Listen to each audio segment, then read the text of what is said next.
On Monday this week, we finally declared financial close. It's a huge milestone for the project. We're very excited about it. Although we've been working on the project for a long time, this was really the starting point of the next phase.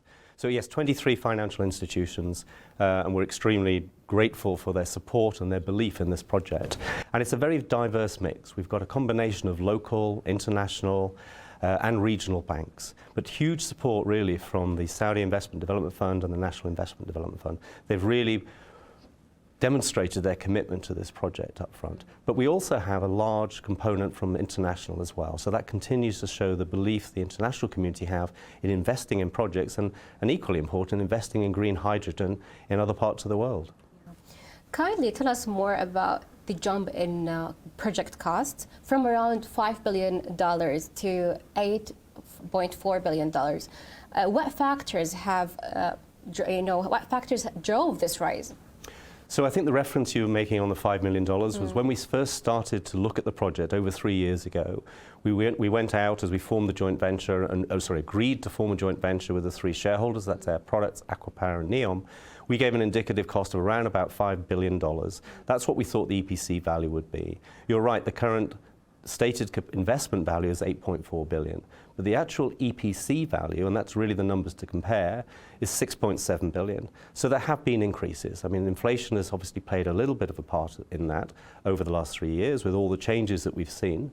But in addition to that, as we've worked through the development phase, we've made some changes. We've focused on the operating efficiency of the plant. We've made decisions which make more sense to invest up front rather than to put in the operating phase. So we've moved costs around in order to make this a better decision.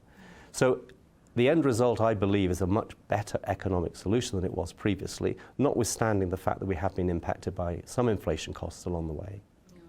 So what work has taken place on the ground so far? So as I mentioned earlier, we've been working on the project for around about 3 years. As of about a year ago, we issued a limited notice to proceed to Air Products as our EPC contractor. They're also a shareholder, but they're also the EPC contractor. And since then, we've been moving on with the engineering, the design, and also made some major commitments around some of the contracts and subcontracts. So already $900 million of expenditure has been committed with support from the shareholders to get us to this point. And that includes over 60% of the engineering's complete, and all the major subcontracts are now let, and the major contracts as well. So we have now moved into the field.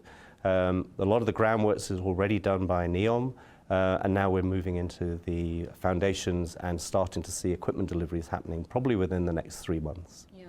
Regarding Saudi economy, how would NGHC help in raising Saudi economy and its GDP? So the investment itself is supporting the Saudi GDP. Whilst this investment is all around exporting ammonia to foreign markets, we have foreign direct investment coming through, and we have investments by a lot of the Saudi financial institutions and the banks. So that demonstrates the value that Saudi can have and bring to the world economy. This is a product which is exported to the world. The next phase is also around looking at how do we support Saudi Arabia with green hydrogen and potentially green ammonia. And that's the next phase we will be looking at probably over the next year or so to try and improve and increase the operability and the capacity of the plant that we're looking at right now. Yeah. Kindly tell us more about building the world's largest green hydrogen plant to produce green ammonia at a scale in 2026. Would it be done on this scheduled date?